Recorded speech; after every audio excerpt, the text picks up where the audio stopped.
ఈరోజు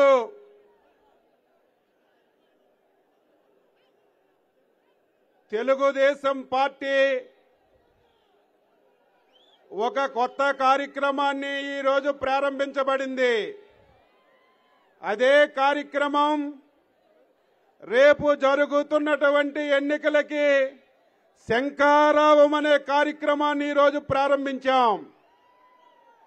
కార్యక్రమానికి రథసారథి తెలుగుదేశం పార్టీ జాతీయ ప్రధాన కార్యదర్శి, తెలుగుదేశం పార్టీకి ఇంకొక 50 సంవత్సరాలు నాయకుడుగా రాబోతున్నటువంటి మన యువ నాయకుడు శ్రీ నారా లోకేష్ బాబు గారికి రేపు అతి తొందరలోనే శ్రీకాకుళం పార్లమెంటుకి హ్యాట్రిక్ కొట్టబోతున్నటువంటి మన యువ నాయకుడు శ్రీ కింజరాపు రామ్మోహన్ నాయుడు గారికి, జిల్లా తెలుగుదేశం పార్టీ అధ్యక్షులు మిత్రుడు శ్రీ కోన రవికుమార్ గారికి, జనసేన పార్టీ జిల్లా అధ్యక్షులకి, నియోజకవర్గం పరిశీలకులు కిరణ్ గారికి, శాసన మండలి సభ్యులు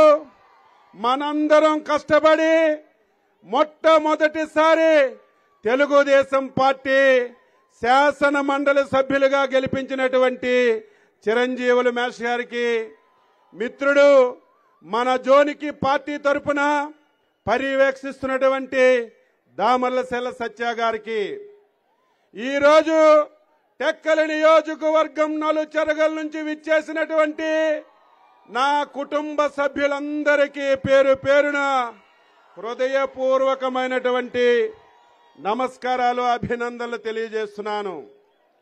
రాజకీయాలు మారిపోయాయి.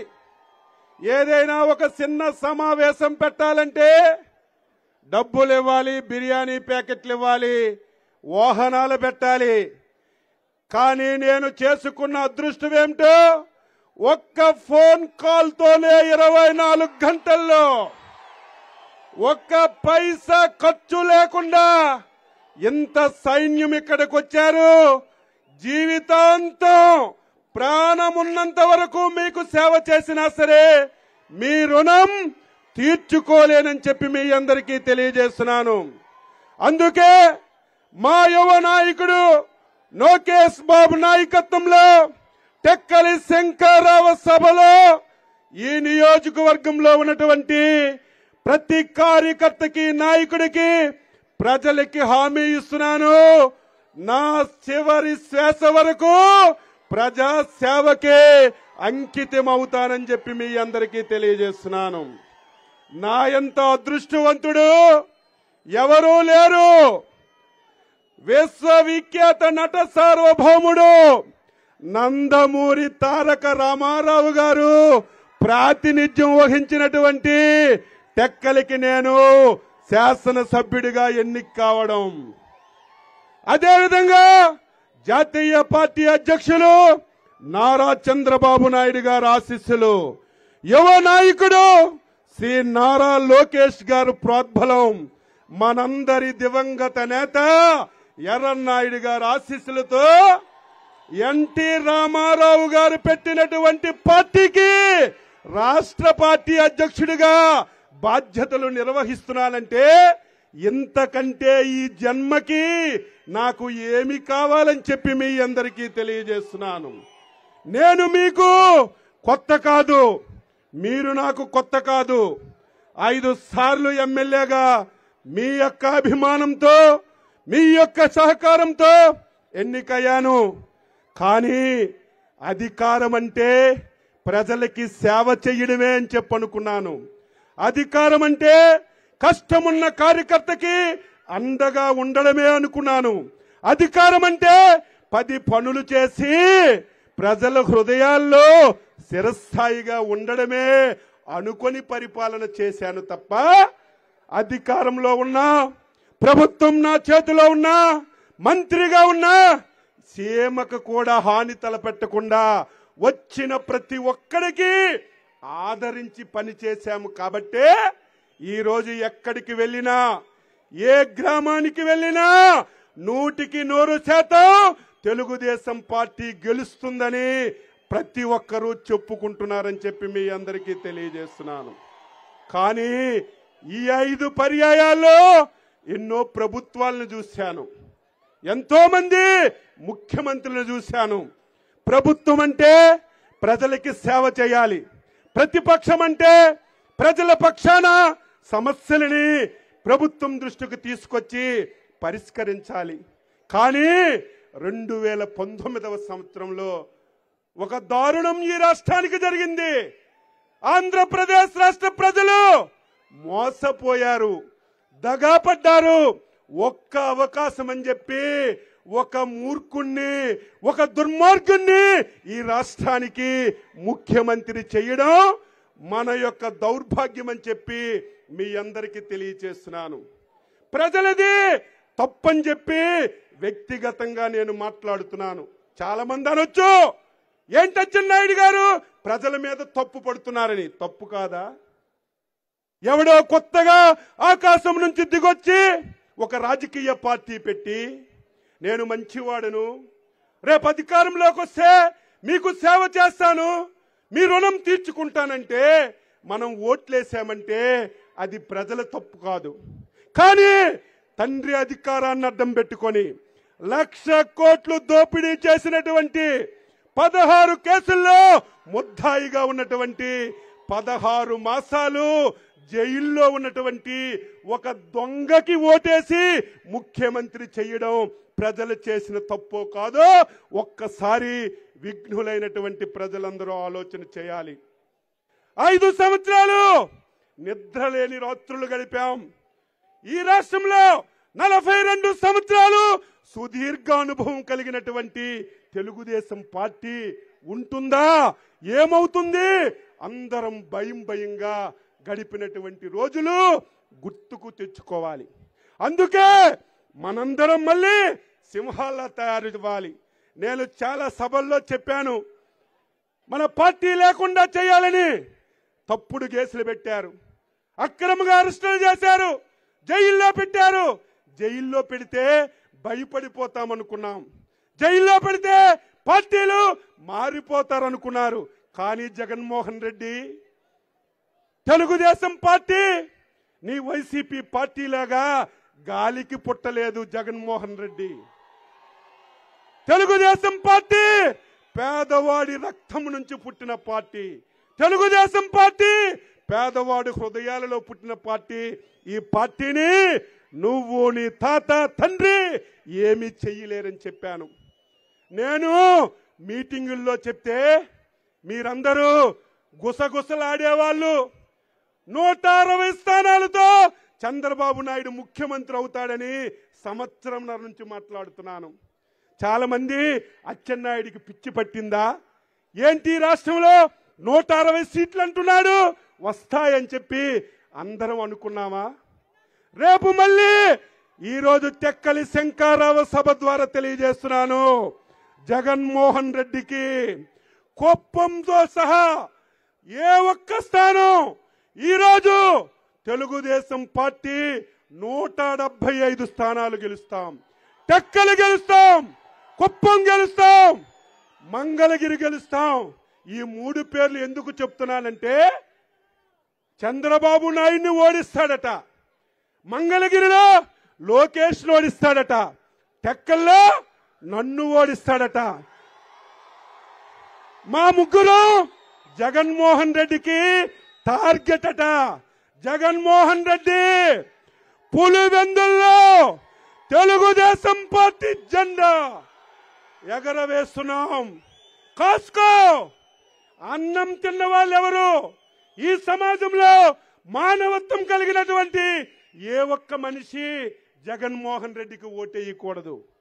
5 సంవత్సరాలు ఈ రాష్ట్రాన్ని సర్వనాశనం చేశాడు. ఈ రాష్ట్రాన్ని దేశంలో ఆంధ్రప్రదేశ్ అని చెప్తే అసహించుకున్నటువంటి పరిస్థితికి ఈరోజు జగన్మోహన్ రెడ్డి తీసుకొచ్చాడు. అభివృద్ధి లేకపోయినా పర్వాలేదు, సంక్షేమం ఇవ్వకపోయినా పర్వాలేదు, అడుక్కొని తినొచ్చు. కానీ రాష్ట్రాన్ని సర్వనాశనం చేసినటువంటి ఏకైక ముఖ్యమంత్రి ఈరోజు జగన్మోహన్ రెడ్డి అని మీ అందరికీ తెలియజేస్తున్నాను. మాట్లాడితే బటన్ నొక్కానంటాడు. నేను అడుగుతున్నాను, 15 లక్షల కోట్లు ఈ 5 సంవత్సరాల్లో నువ్వు ఖర్చు పెట్టావు. ఆంధ్రప్రదేశ్ రాష్ట్రంలో 15 లక్షల కోట్లు, 11 లక్షల కోట్లు అప్పులు తెచ్చావు. 4 లక్షల కోట్లు బాధుడని మన రక్తాన్ని మొత్తం పీల్చి పిండేశాడు. ఈ 15 లక్షల్లో బటన్ నొక్కానని 2.5 లక్షల కోట్లు ప్రజలకిచ్చానని చెప్తున్నాడు. మిగతా 12.5 లక్షల కోట్లు ఎక్కడికి పోయాయి? జగన్మోహన్ రెడ్డి సమాధానం చెప్పు. మీ ఊరిలో ఒక రోడ్డు వేశారా? మీ ఊరిలో ఒక కాలువ తవ్వారా? మీ ఊరిలో ఒక చెట్టులో ఒక తట్టిడి మట్టి తీశారా? ఏం చేశారు? ఈ డబ్బు మొత్తం డబ్బంతా జగన్మోహన్ రెడ్డి మంది మార్బలం మొత్తం దోపిడీ చేసుకున్నారు. ఈరోజు నంగనాసి మాట్లాడుతున్నాడు. పల్లెటూరుల్లో అంటావు నంగనాసి మాటలు.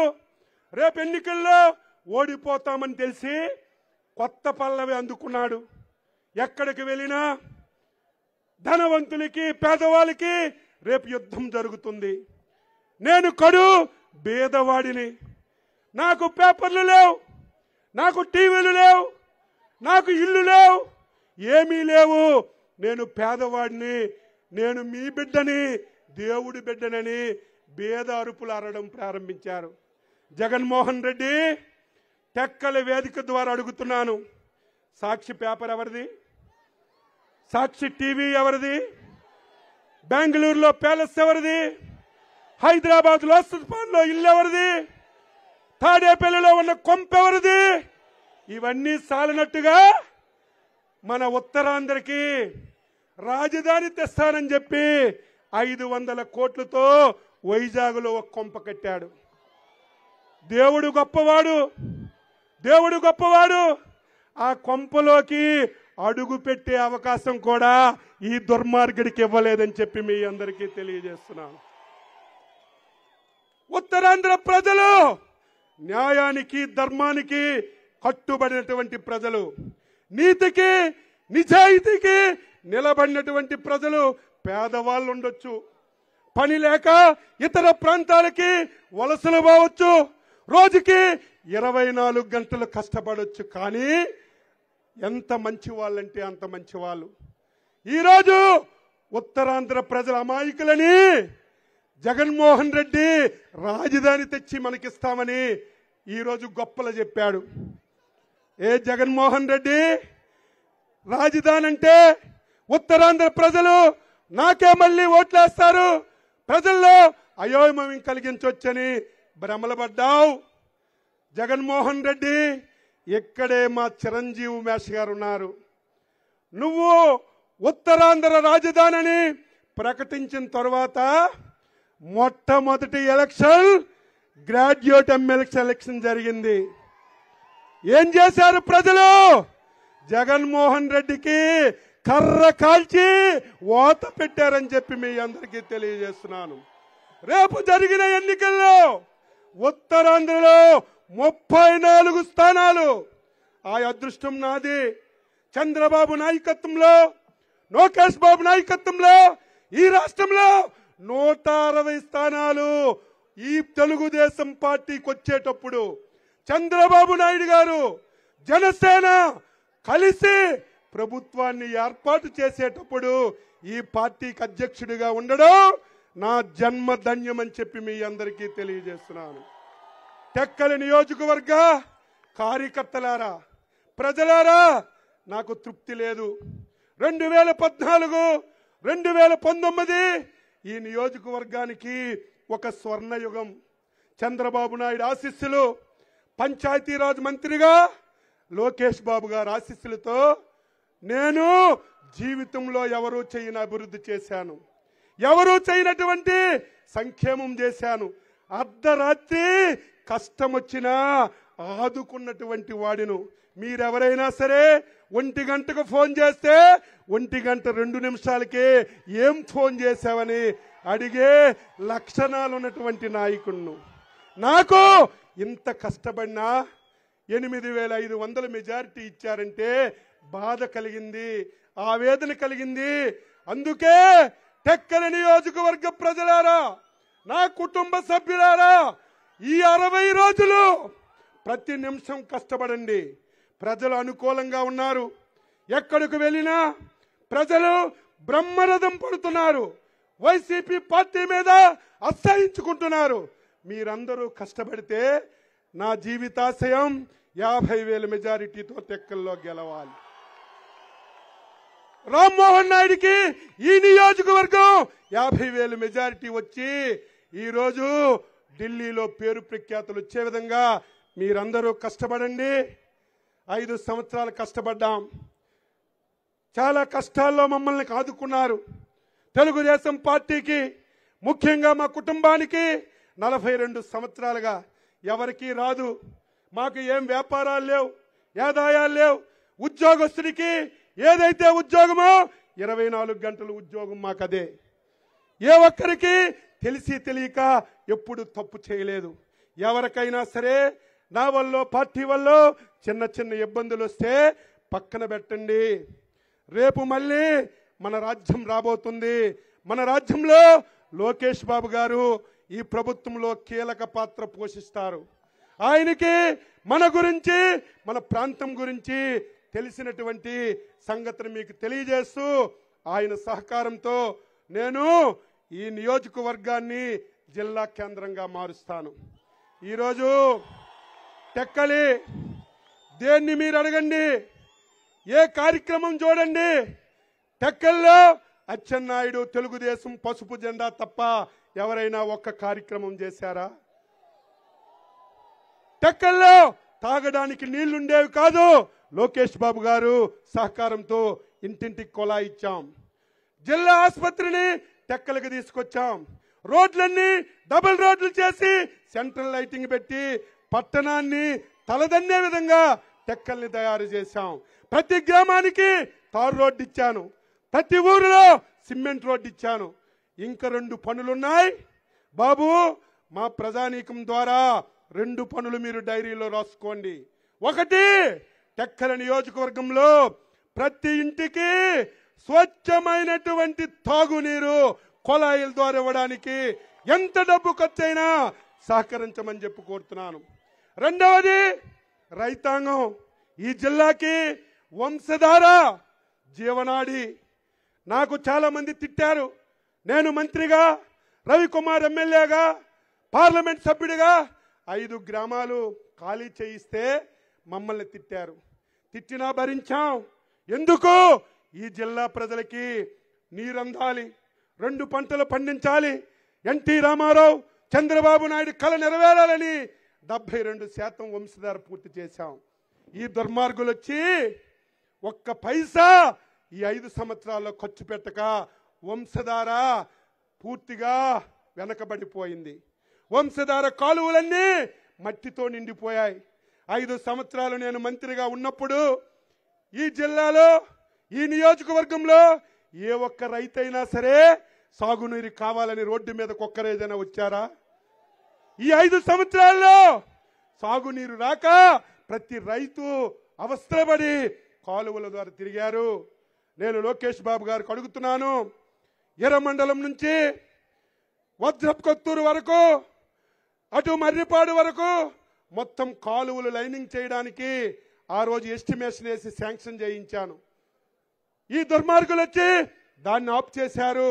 మళ్ళీ అది 350 కోట్లు కాదు, నేను అధికారంలోకి వస్తామని తెలిసే నిన్ననో మొన్ననో వంశధార అధికారులతో మాట్లాడితే 1000 కోట్లు అవుతుంది.